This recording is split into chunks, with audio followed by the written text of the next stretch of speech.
Kerajaan Majapahit merupakan salah satu kerajaan yang pernah berjaya di Nusantara.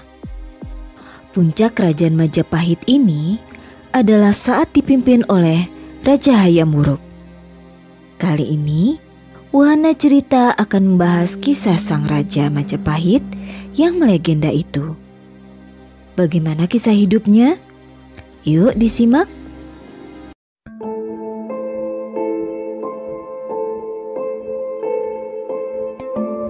Hayam Wuruk merupakan raja keempat dalam sejarah kerajaan Majapahit. Bergelar Sri Rajasa Negara, ia memimpin Majapahit sejak tahun 1350 hingga 1389 Masehi. Bersama Mahapati Gajah Mada, Prabu Hayam Wuruk membawa Majapahit mencapai masa kejayaannya, termasuk menyatukan sebagian besar wilayah Nusantara. Hayam Wuruk adalah putra dari Tribhuwana Tunggadewi dan Sri Kertawardhana. Nama Hayam Wuruk sendiri bermakna ayam terpelajar. Saat ia dilahirkan, alam menyambutnya dengan terjadinya gempa bumi, hujan lebat, bahkan meletusnya Gunung Kelut di Jawa Timur. Pada saat Hayam Wuruk baru dilahirkan, Gajah Mada, panglima perang yang sangat berpengaruh bagi kerajaan Majapahit, mengucapkan sumpah palapa di depan Ratu Tribhuwana Tunggadewi. Sumpah tersebut diucapkan dalam upacara pengangkatan Gajah Mada menjadi Pati Amangkubumi Kerajaan Majapahit. Gajah Mada juga ikut mengasuh Hayam Wuruk pada masa kanak-kanaknya. Pada masa kekuasaannya kelak, Gajah Mada juga berperan sangat penting dalam membantunya mencapai puncak kejayaan kerajaan Majapahit. Hayam Wuruk merupakan sosok yang pemberani dan tegas. Ia juga memiliki keahlian dalam bidang pemerintahan. Inilah yang kemudian bawanya sukses membawa Imperium Majapahit mencapai masa kejayaannya. Hayam Wuruk memimpin kerajaan Majapahit di usia yang masih sangat belia, yakni pada usia 16 tahun. Namun, kepiawaian dan kebijaksanaannya dalam hal mengatur pemerintahan membuat namanya tetap harum sebagai raja yang paling berprestasi sepanjang sejarah kerajaan Nusantara. Diterangkan dalam Kitab Negara Kertagama bahwa pada masa kepemimpinannya, kehidupan politik kerajaan Majapahit begitu tenang dan aman. Ia selalu berkeliling desa untuk melihat langsung kehidupan rakyatnya. Dalam bidang hukum, ia juga menerapkan aturan perpasalan warisan hingga perkawinan. Keberhasilan memimpin kerajaan Majapahit juga tak lepas dari bantuan Gajah Mada. Dibantu oleh Mahapatinya tersebut, daerah kekuasaan Majapahit semakin luas, mencakup Sumatera, Semenanjung Malaya, Kalimantan, Sulawesi, Kepulauan Nusa Tenggara, Maluku, Papua, bahkan ditambah Tumasik Singapura dan sebagian kepulauan Filipina. Hayam Wuruk dinobatkan menjadi Raja Majapahit, bergelar Sri Rajasa Negara pada 1350 Masehi. Di puncak kejayaannya, ia mencetuskan falsafah yang sampai saat ini menjadi pedoman kenegaraan kita, yakni Bhinneka Tunggal Ika, Tanhana Dharma Mangrwa, yang bermakna meskipun berbeda-beda tetapi tetap satu dan tidak ada kerancuan dalam kebenaran. Selain itu, Hayam Wuruk juga membina hubungan yang baik dengan kerajaan lainnya, seperti Kampa atau Thailand, Kamboja, Siam, Birma bagian selatan, Vietnam dan Tiongkok. Kekuatan militer kerajaan Majapahit pun semakin tangguh berkat kepemimpinan Empu Nala yang berhasil menciptakan stabilitas di wilayahnya. Di bidang ekonomi, Majapahit juga berhasil menjadi pusat perdagangan di Asia Tenggara berkat kekayaan komoditas ekspor rempah-rempah dan juga kain. Tak sampai di situ, Hayam Wuruk juga memberikan perhatian pada bidang kebudayaan. Hal ini terlihat dari banyaknya candi yang dibangun kerajaan Majapahit saat masa kepemimpinannya, seperti Candi Tikus dan Candi Jabung. Ia juga memiliki pemikiran yang inovatif di bidang sastra. Karya-karya besar seperti Kitab Negara Kertagama, karya Empu Prapanca, dan Kitab Soma karya Empu Tantular terbit pada saat kerajaan Majapahit mencapai puncak kejayaan. Saat Hayam Wuruk berusia 23 tahun, ia mulai mencari istri untuk dijadikan sebagai seorang permasyuri mendampinginya. Hayam Wuruk kemudian memerintahkan beberapa juru gambar menuju kerajaan-kerajaan bawahan dan kerajaan tetangga. Tujuannya satu, mereka mengemban misi untuk melukiskan putri-putri cantik dari kalangan kerajaan bawahan dan kerajaan tetangga untuk ditunjukkan ke Maharaja Hayam Wuruk. Harapannya, apabila ada salah satu gambar yang menarik, Hayam Wuruk pun akan menjatuhkan pilihan. Hingga suatu ketika, kabar kecantikan yang konon sangat tersohor dari putri Raja Sunda bernama Dyah Pitaloka Citaresmi sampai ke Majapahit. Raja Majapahit Hayam Wuruk dibuat langsung jatuh cinta dengan kecantikan putri Raja Sunda tersebut. Ia lalu membicarakan hal tersebut ke Gajah Mada dan ke pihak kerajaan Sunda juga.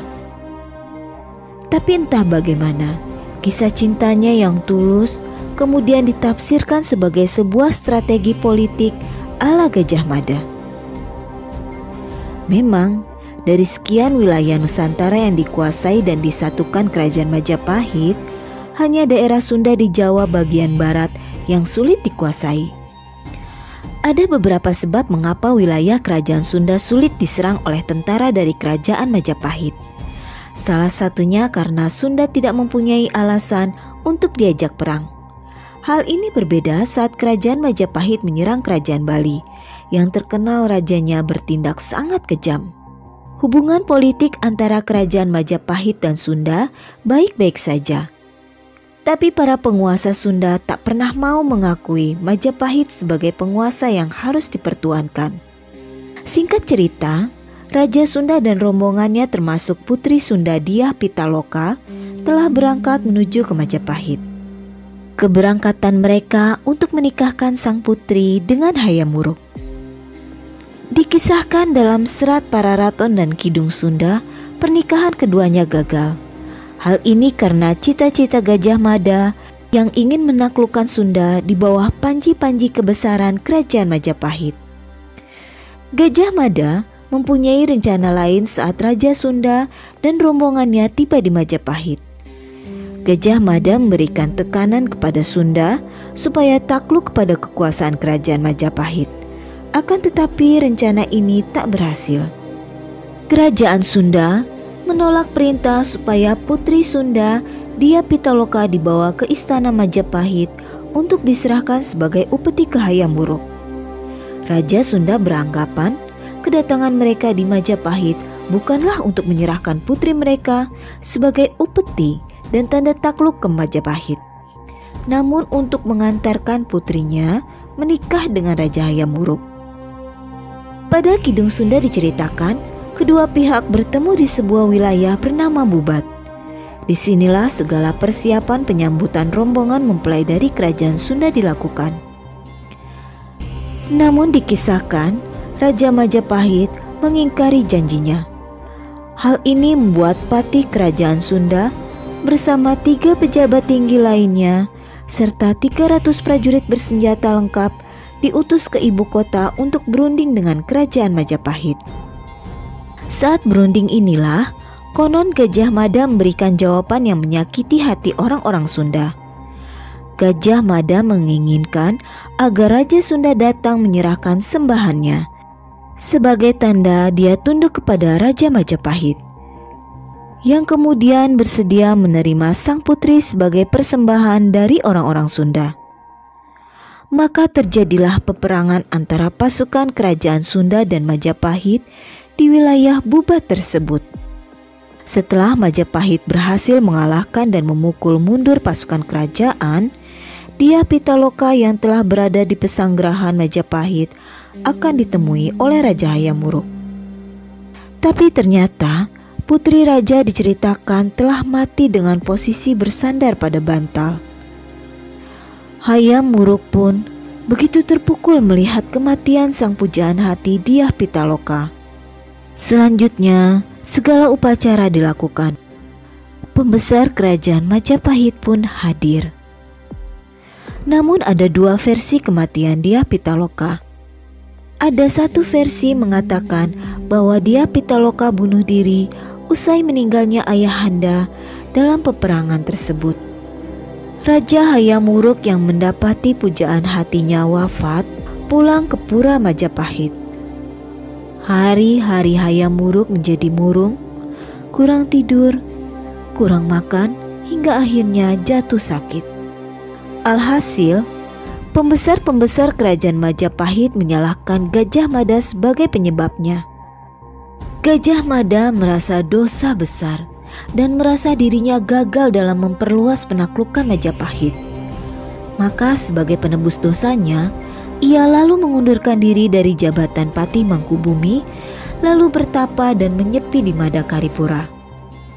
Akibat dari kejadian bubat ini, penerus tahta dari kerajaan Sunda, Prabu Niskalawastu, akhirnya memutuskan hubungan diplomatik dengan kerajaan Majapahit. Konon dari sinilah akhirnya larangan estri tiluaran atau larangan menikahi dari luar Sunda muncul.